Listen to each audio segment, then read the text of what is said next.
Hello, girls and boys.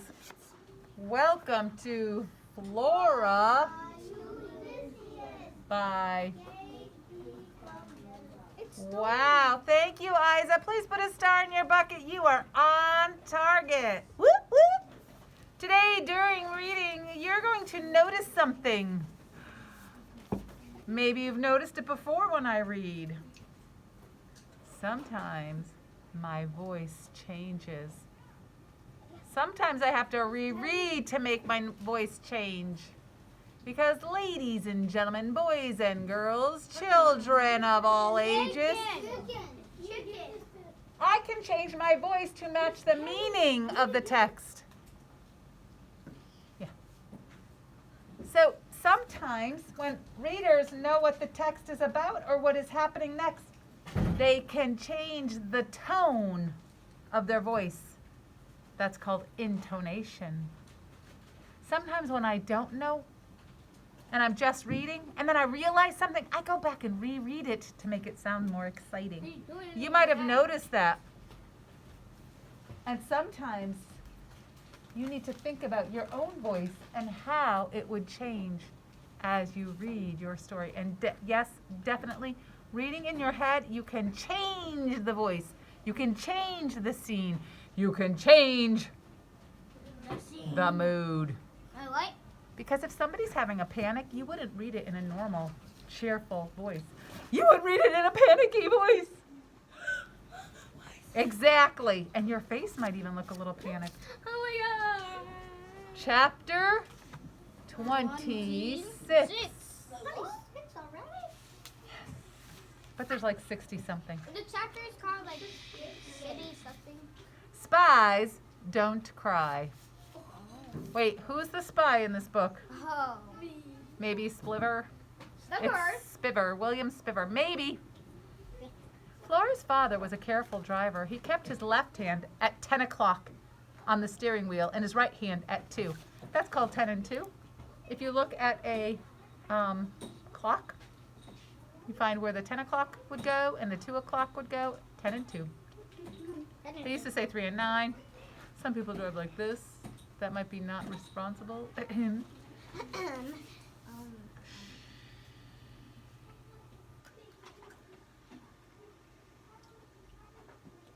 He never took his eyes off the road, and he did not go fast. Speed, her father said often, that is what will kill you. And that and taking your eyes off the road. Never, ever take your eyes off the road. Pop, I need to talk to you, said Flora. Okay, said her father, and he kept his eyes on the road. About what? The sack and the shovel. Can you hear my voice is a little different when I talk? When I use the dialogue from Flora versus the dialogue from Pop? I'm having my own TV show in my head, in my book.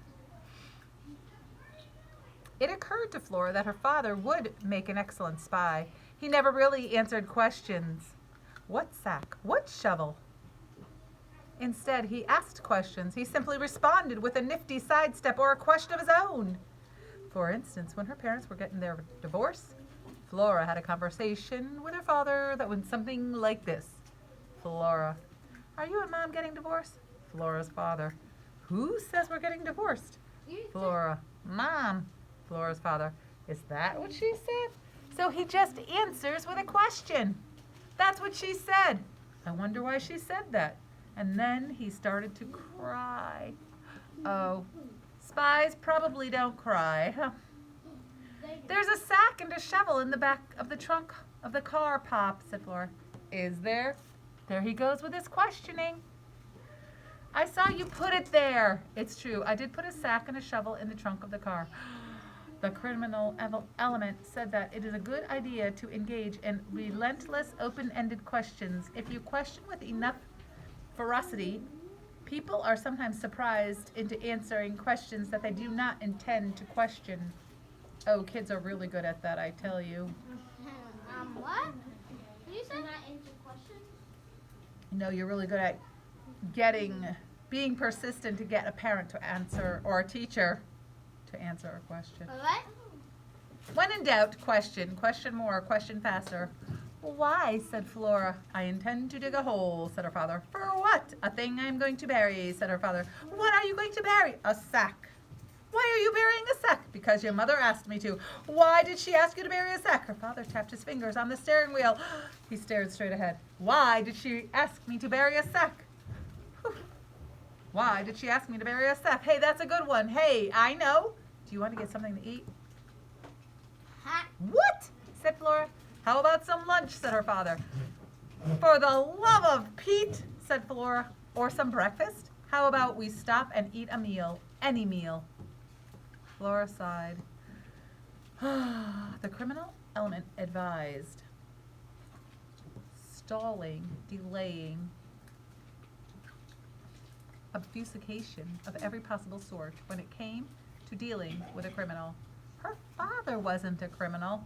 Not exactly, but he had been enlisted in the service of the villainy. Basically, he was in cahoots with the arch nemesis. So maybe it would be a good to stall, to delay the inevitable showdown, slow down by going to a restaurant. Besides, the squirrel was hungry and he would need to be strong for the battle ahead. Okay, let's go. Let's eat, said Flora. Chapter 27. The world is all its smelly glory. So what did we learn in chapter 26? That was fast. Father is probably some sort of spy. I don't think he's a spy. Me either. Do you know what I think? He just does what he's told by the ex-wife, the former wife. Chapter 26. Dad, spy? Question mark. Or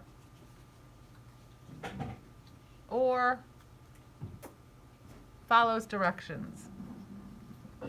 Following, let's make that a verb. Am I showing my voice? Directions. The meaning of my text. So here it is. My little post-it at the end of the chapter. Dad, spy? I'm not writing a whole sentence. I'm not even using a lot of space or following directions. Question mark. That's the question I have in my head. Chapter 27. The world and all its smelly glory. Ew.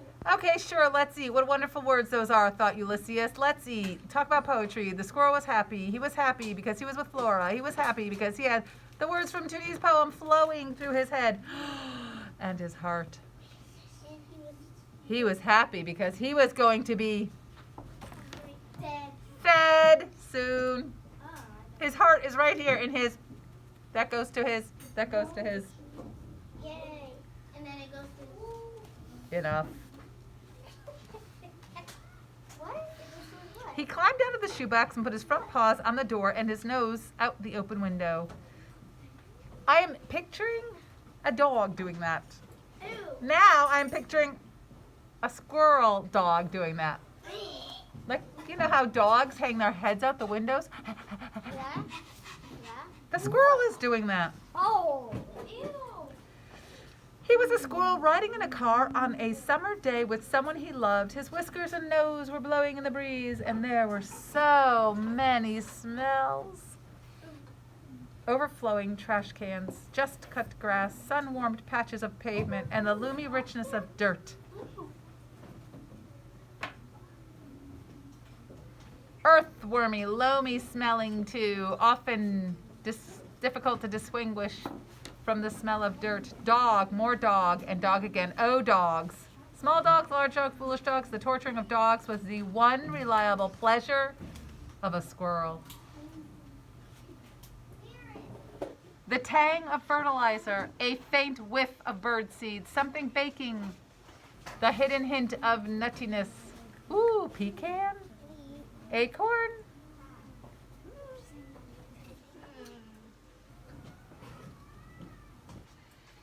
The small, apologetic, don't mind me odor of a mouse, and the ruthless stench of cat. Cats were terrible. Cats were never to be trusted. Never trust a cat.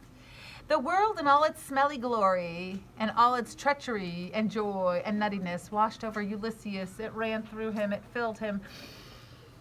He could smell everything. He could even smell the blue of the sky.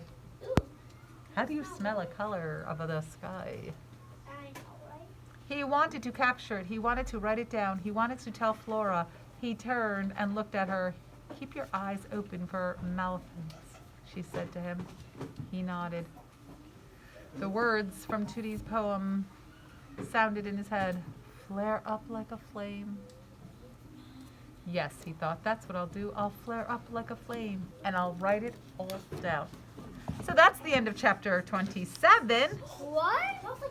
Whose point of view is chapter 27?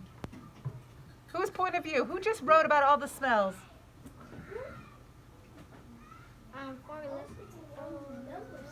Flora or Ulysses? Flora. Flora wrote, no. What? Ulysses. All those stinky smells he thinks are glorious. Please put your Chromebook away. Thank you. Ulysses.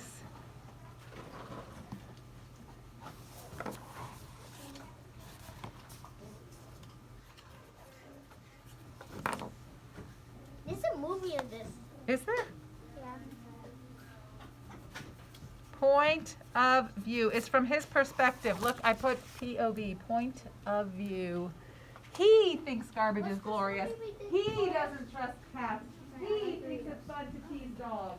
Go stop. What is this for? I always think read up. Chapter 28. The giant D-O-N-U-T.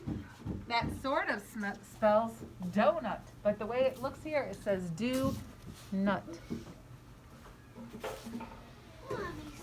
You'll have to leave the squirrel in the car, said Flora's father as he pulled into the parking lot of the giant D-O-N-U-T. Oh, giant donut. No, it's too hot, said Flora. I'll leave the windows down, said her father. Someone will steal him, said Flora. You think someone would steal him? Her father sounded doubtful but hopeful. Who would steal a squirrel? A criminal, said Flora. The criminal element spoke often and passionately about the activities every human being is capable of. Not only did it insist that a human heart was dark beyond all reckoning, it also likened the heart to a river. And further, it said, if we are not careful, that river can carry us along in its hidden currents of want and anger and need and transform each of us into a criminal. That means you have to have self-control, right? Please put those away.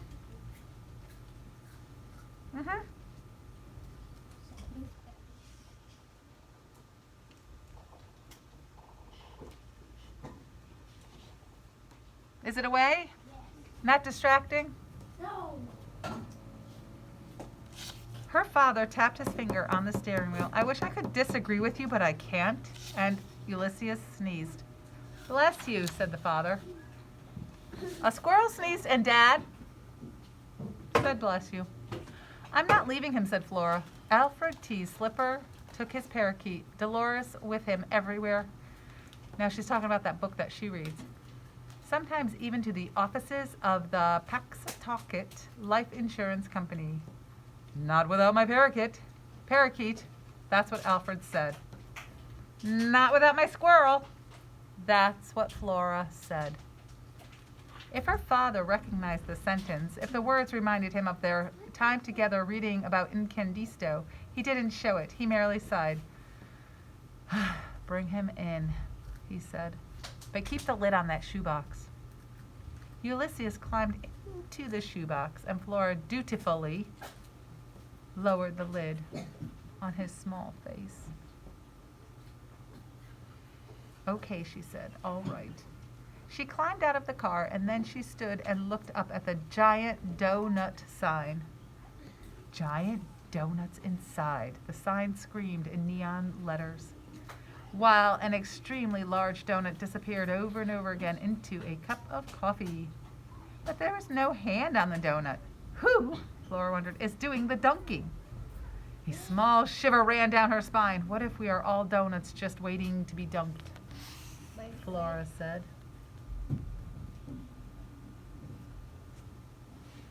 It was the kind of question that William Spiver would ask.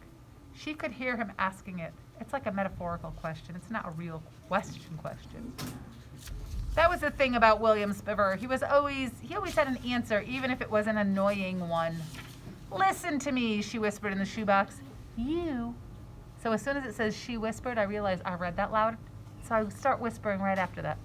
You are not a donut waiting to be dunked. You are a superhero. Do not let yourself be tricked or fooled. Remember the shovel. Keep an eye on George Buckman. Her father got out of the car. He put his hands in his pockets and jingled his change. Shall we? He said. Stall. Delay. Let's, said Flora. All right, so the last line there, stall, delay. Who is trying to stall? Who is trying to delay?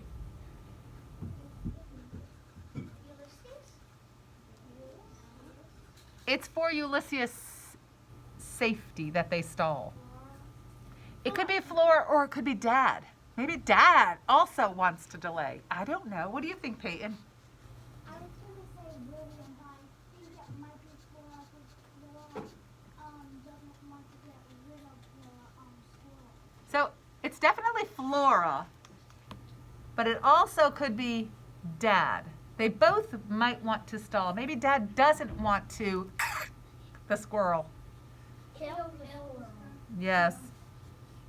My kids about right. How about they go to eat to avoid, I put the double X for the eyes.